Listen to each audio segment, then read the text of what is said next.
दोस्तों नमस्कार, मैं Mukesh Joshi Indian institute of excellence से आप सभी का हार्दिक स्वागत करता हूं। मेरे यूट्यूब चैनल के ऊपर में हर सोमवार को एक नई वीडियो लेके आपके बीच में पेश होता हूं।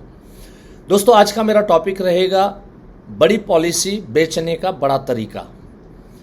चलो इस टॉपिक के ऊपर में विस्तृत चर्चा करेंगे हम लोग, लेकिन उसके पहले आप सबको बता दूं कि अगर मेरी चैनल को सब्सक्राइब नहीं किया आप सब्सक्राइब जरूर कीजिए, और अगर सब्सक्राइब किया है तो नोटिफिकेशन बेल को अगर नहीं दबाया आपने तो आपको नोटिफिकेशन नहीं मिलेगा। सो इसके लिए उस बेल को जरूर दबाइए ताकि आपको नोटिफिकेशन मिले, क्योंकि बीच में भी मैं बहुत सारे वीडियोस आजकल डाल रहा हूं। सो आप लोग ये ध्यान में रखेंगे कि सोमवार को तो वीडियो आती है, लेकिन बीच के नोटिफिकेशन की वीडियो भी आप तुरंत के तुरंत देख सकते हैं और आप आपका सेल मटेरियलाइज कर सकते हैं। चलिए दोस्तों, अब शुरू करते हैं आज का टॉपिक। एक छोटी सी बात और कर लूँ, मैं गुरुवार को रूबरू प्रोग्राम लेके आता हूँ, जब जब समय होता है उसके हिसाब से आता हूँ मैं। इस गुरुवार को मैं आपके बीच में हैदराबाद के जाने माने एजेंट वसंत राव जी को आपके बीच में पेश करूँगा, जो पिछले 11 साल से लगातार एमडीआरटी कर रहे हैं। इस साल का भी एमडीआरटी ऑलरेडी कर चुके हैं। सो उनको हम सुनेंगे किस तरह से वो काम कर रहे हैं, कैसे काम कर रहे हैं। चलिए आज का टॉपिक शुरू करते हैं। कोई भी व्यक्ति को ये बात कहना, ये सवाल पूछना कि सर अमिताभ बच्चन है, सदी के महानायक माने जाते हैं, और ये सदी के महानायक आज से 17, 18, 20 साल पीछे अगर जाओगे और देखोगे तो 200-300 करोड़ के लॉस में थे। 30 साल 35 साल जो कमाया था वो शायद 500-700 हज़ार करोड़ होगा। वो कमाया हुआ भी खत्म हो गया और ऊपर से 200-300 करोड़ के डेप्थ में चले गए थे। और उसके बाद में हम सबको मालूम है, कई बार अखबारों में आया था, मैगज़ीनों के अंदर में आया था कि कहीं ये सदी का महानायक सुसाइड न कर ले, लेकिन वहाँ से उन्होंने कमबैक मारा। और अभी अगर लेटेस्ट फिगर मैं आपको बताऊं, मेरी एक वीडियो में ऑलरेडी मैं बता चुका हूं कि अमिताभ बच्चन आज एंटरटेनमेंट वर्ल्ड के अंदर में 7th पोजीशन के ऊपर में है विद द वर्थ। उस समय 5-7 साल पहले का रिपोर्ट था, उस समय वर्थ 2700 करोड़ थी।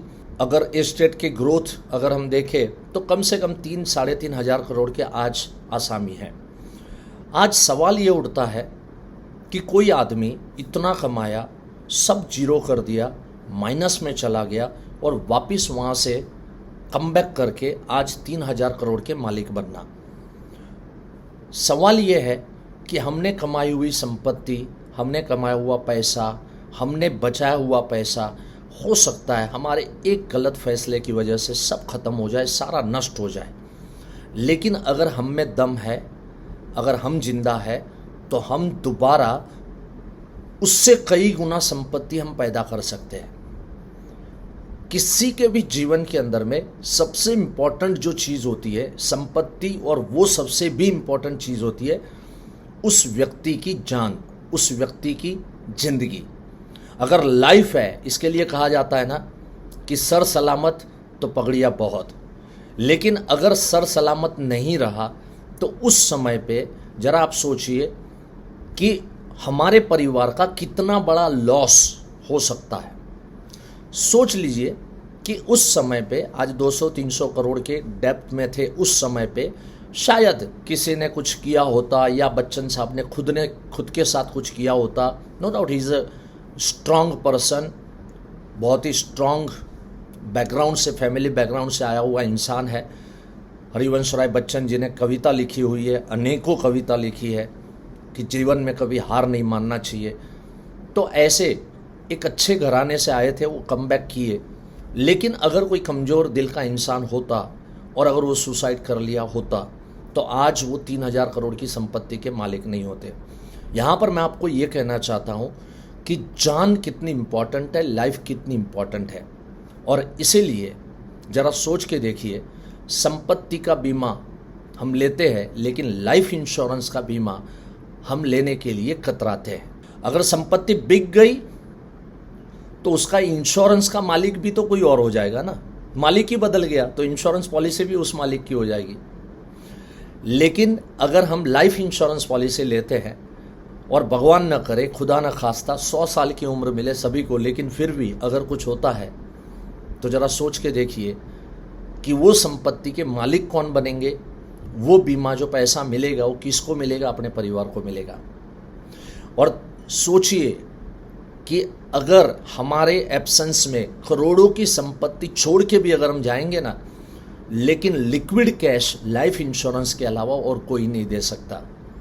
इमीडिएटली कोई भी परिवार की कोई व्यक्ति चली गई और इमीडिएटली जो पैसों की ज़रूरत है, उस पैसों को फुलफिल करने के लिए प्रॉपर्टी बेचने गए, ये बेचने गए, वो बेचने गए, इससे आसान है लाइफ इंश्योरेंस आया हुआ पैसा बहुत इंपॉर्टेंट रोल प्ले करता है।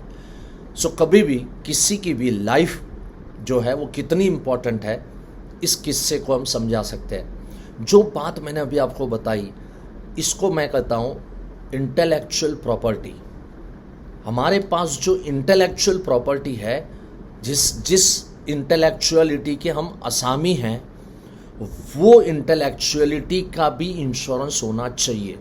ये बहुत बड़ा सब्जेक्ट है। यही बात करके हमारे सूरत के मनसुख भाई ने 17 लाख का रेगुलर प्रीमियम उठाया, यही बात करके। और यही बातें उन्होंने सीखी थी एडवांस कोर्स के एस्टेट क्रिएशन के टॉपिक के अंदर से, और उसमें मैं इंटेलेक्चुअल प्रॉपर्टी के बारे में बहुत ही डिटेल में मैं बताता हूँ। हर व्यक्ति की अपनी अपनी इंटेलेक्चुअल प्रॉपर्टी होती है। उसी प्रॉपर्टी की वजह से वो अनेकों गुना इनकम कमाता है, बरसों बरसों तक कमाता है और बढ़ती हुई इनकम को कमाता है। कभी इसको सिक्योर्ड करने के बारे में अगर हमने अच्छे से बता दिया, देखिए सारी बातें बताने के लिए वी नीड इनफ टाइम, और वो इनफ टाइम हम कोर्सेज के अंदर में आपको पास ऑन करते हैं। एडवांस कोर्स आ रहा है, एडवांस कोर्स के प्रोजेक्ट्स में ये सारी बातें हैं, ऐसी अनेकों बातें हैं, बट आपने इसके लिए बेसिक कोर्स किया हुआ होना चाहिए, तो ही एडवांस कोर्स अलाउड है, अदरवाइज आप नहीं कर सकते। पहले बेसिक कोर्स रजिस्टर कर सकते हैं। अगर आज शाम को ये वीडियो आप जल्दी सुन रहे हो, तो आज शाम को between 7 to 9 MDRT through concept selling से कैसे करना, ये टॉपिक लेके आ रहा हूँ। सिर्फ 220 रुपये हैं, 2 घंटे हैं। इसी तरह की बातें करेंगे, कॉन्सेप्ट सेलिंग से कैसे हम MDRT कर सकते हैं, राइट। सो डिफरेंट बातें सुनते रहिए, बने रहिए और जुड़े रहिए। So thank you so much दोस्तों, wish you all the best, have a nice time, God bless you, नमस्कार।